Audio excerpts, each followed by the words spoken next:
नमस्कार मैत्रिणींनो, गंध चॅनलमध्ये आपल्या सर्वांचं खूप खूप स्वागत. चला तर आपण जाऊया फणसाच्या झाडाकडे आणि याची एक छानशी कोवळीशार कोरी आपण काढून घेऊया.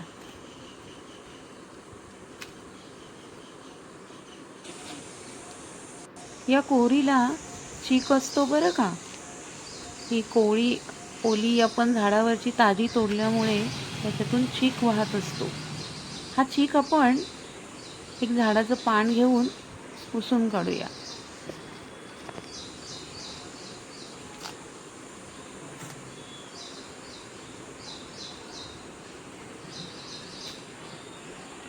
आज बनवणार आहोत आपण या कोरीची भाजी. आता ही कोरी आहे पहा, म्हणजे फणसाची कोवळा फणस आहे हा स्वच्छ आपण धुवून घेऊया. हा जवळजवळ पाऊण किलो आहे. 750 ग्रॅमचा फणस आहे हा, कोरी फणसाची. कोकणामध्ये याची भाजी खूप प्रसिद्ध आहे. तर ही धुवून घेऊया. आता हा फणस आपण विळीवरती चिरून घेऊया. तुम्हाला जर सुरीने कापता येत असेल तर तुम्ही सुरीवरती कापला तरी चालेल.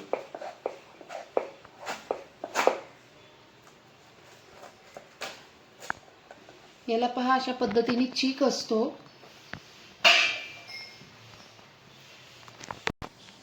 हा चीक आपण पेपरच्या साह्याने किंवा खराब कपडा असेल, तुकडा असेल कपड्याचा, त्याच्या साह्याने तुम्ही हा चीक आधी पुसून काढायचे. चीक हाताला लागू नये म्हणून तेलाचं बोट हे हाताला लावून घ्यायचे.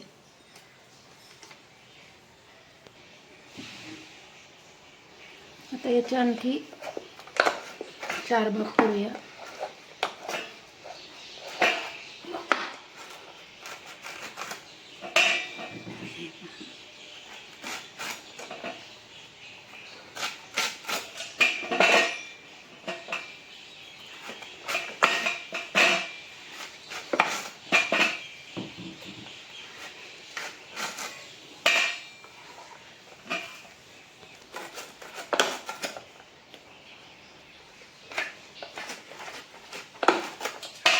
अशा पद्धतीने फणसाचे हे लांबट तुकडे करून घ्यायचे.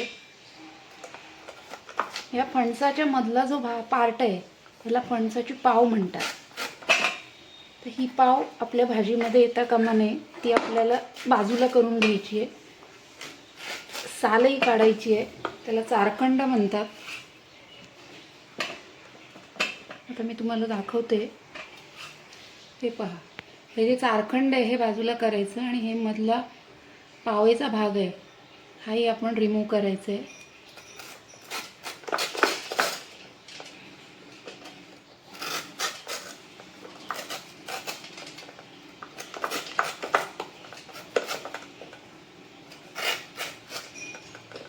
विळीला मात्र थोडी धार असावी लागते, त्याशिवाय हा आपल्याला नीट कापता येत नाही. आता हा मधला पार्ट आपण, हा चिकाचा पार्ट असतो, हा आपण बाजूला करूया. हे अशा पद्धतीने व्यवस्थित हा मधला पार्ट आपण कापून घ्यायचा आहे, घासून अगदी.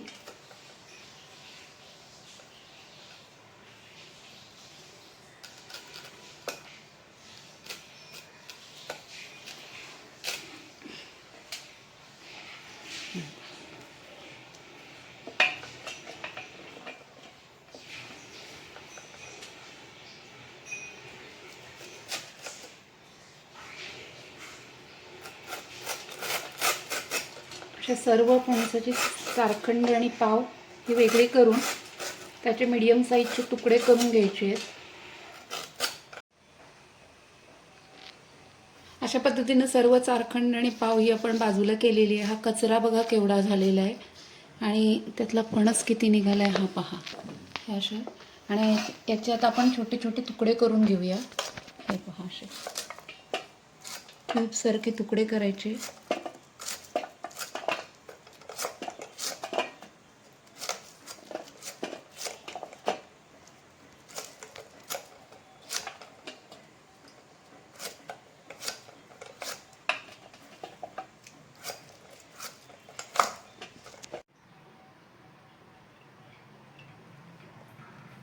या ठिकाणी आपण पाणी घेतलंय. आता चिरलेले फणसाचे तुकडे आपण याच्यामध्ये घालूया.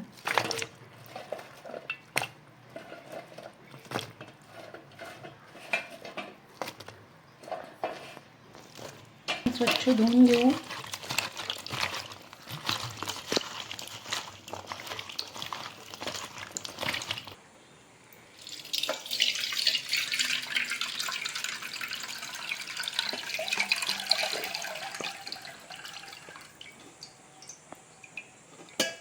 असे हे धुवून घ्यायचे आहेत तुकडे.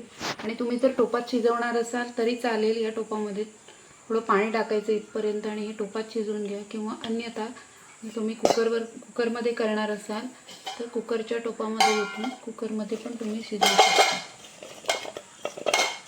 कुकरला लावताना याला 3 ते 4 शिट्ट्या करून घ्यायच्या. 3 शिट्ट्यामध्ये शिजतो कोवळा फणस असल्यामुळे.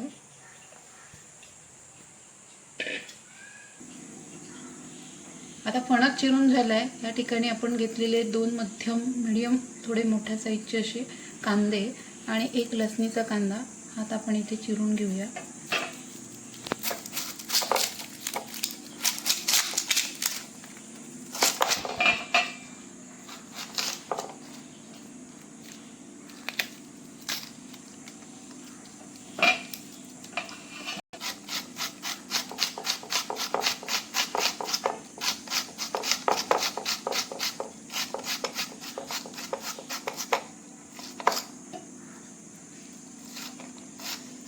कांदा एकदम असं बारीक चिरून घ्यायचं आहे.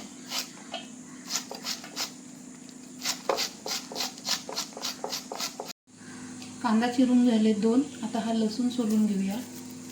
याला पण थोडं असं आपात काढूया म्हणजे पटकन सोलून होतो.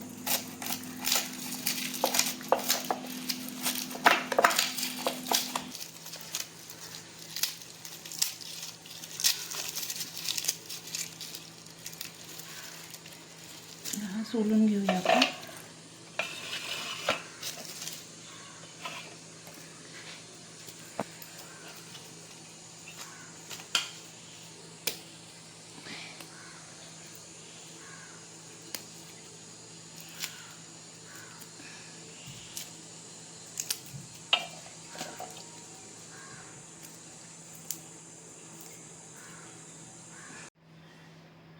तुमच्या हाताला जर असा चीक लागला असेल तर तो काढण्यासाठी तुम्ही थोडंसं असं तेलाचं बोट घ्यायचं आहे आणि हे हाताला असं पूर्ण चोळून घ्यायचं आणि एका कपड्याच्या साहाय्याने हात पुसून टाकायचा. अशा पद्धतीने हात आपले स्वच्छ करून घ्यायचे. हे आपण कुकरमध्ये शिजवून घेऊया. आता आपला कुकर झालेला आहे.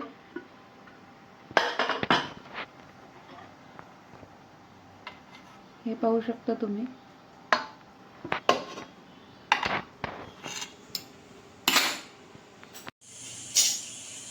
आता हा फणस आपण कुकरला शिजवला आहे. याच्यात पाणी अजिबात घातलेलं नव्हतं. ह्याला हे वाफायचं पाणी सुटलेलं आहे. तर ते पाणी आपण घ्यायचं नाही आहे. हे परातीत काढून घेऊया.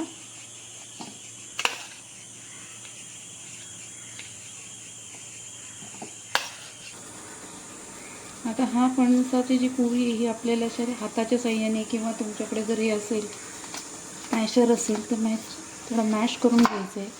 हेही नसेल तर तुम्ही असं छोट्या दगडच्या साहाय्याने सुद्धा हे असं बारीक करून घेऊ शकता. करायचं आहे 5 ते 10 सेकंदाचा. आता आपण गॅसवर कढई ठेवूया एक.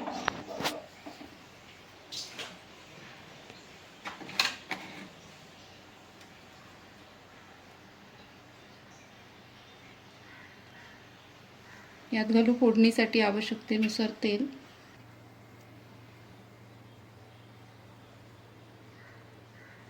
हा आपला अशा पद्धतीने फणसाची पुरी ही मॅश करून झालेली आहे. थोडासा कढीपत्ता घालू. त्यावर घालू ठेचलेली लसूण.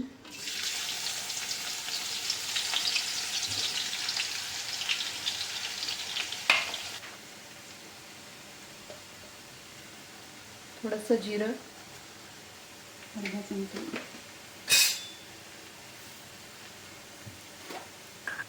घालू हिंग,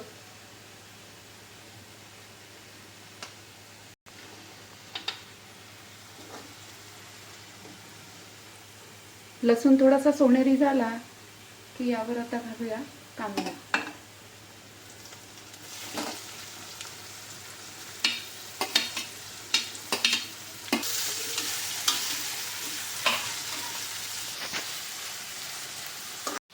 आता आपला कांदा भाजून होत आलाय.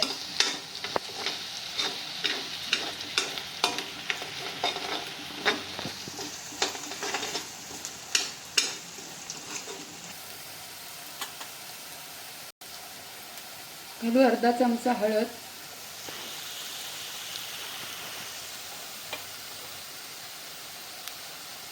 एक चमचाभर गरम मसाला, एक चमचा पूर्ण भरून धणे पावडर, तुमच्या आवडीनुसार कमी जास्त करू शकता, पण मला इथे एक मोठा चमचा भरून घालायचे.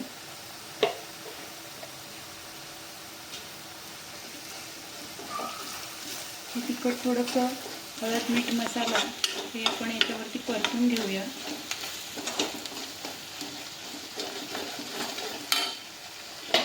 आता याच्यावर घालू मीठ चवीनुसार,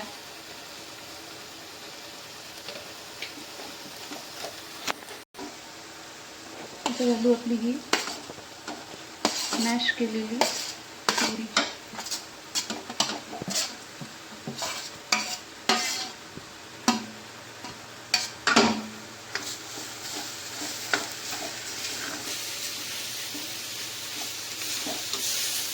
पूर्ण भाजी छान मिक्स करून घ्यायची आहे. सर्वत्र तेल मसाला हा लागला पाहिजे, व्यवस्थित हलवायची आहे.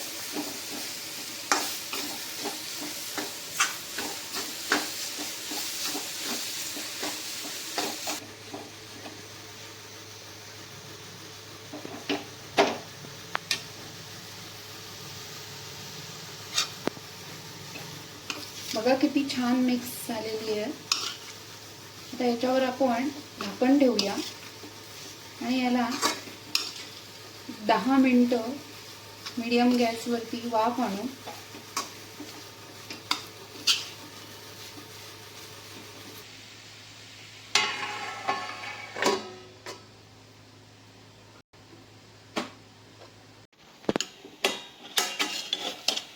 दहा मिनिटं झालेली आहे.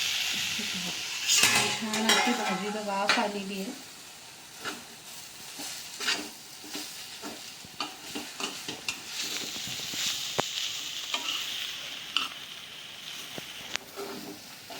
आता आपण ही भाजी सर्व करूया.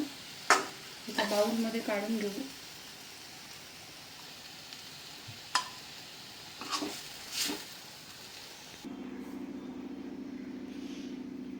आहाहाहा, काय भाजीचा वास येतोय, एकदम सुगंध सुटलेला आहे. चला आता हिला आपण सर्व करूया.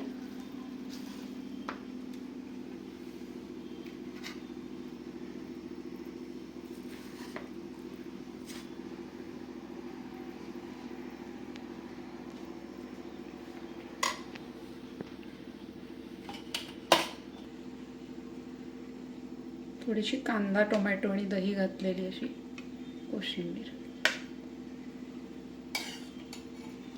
आणि ही ज्वारीच्या भाकरीसोबत अतिशय उत्तम लागते किंवा तांदळाच्या भाकरीसोबतच खायची, खूप छान लागते. करून पहा आणि मला कमेंट्समध्ये सांगा. तुम्हाला जर माझा व्हिडिओ आवडला असेल तर नक्की लाईक, शेअर आणि सबस्क्राईबसुद्धा करायला विसरू नका.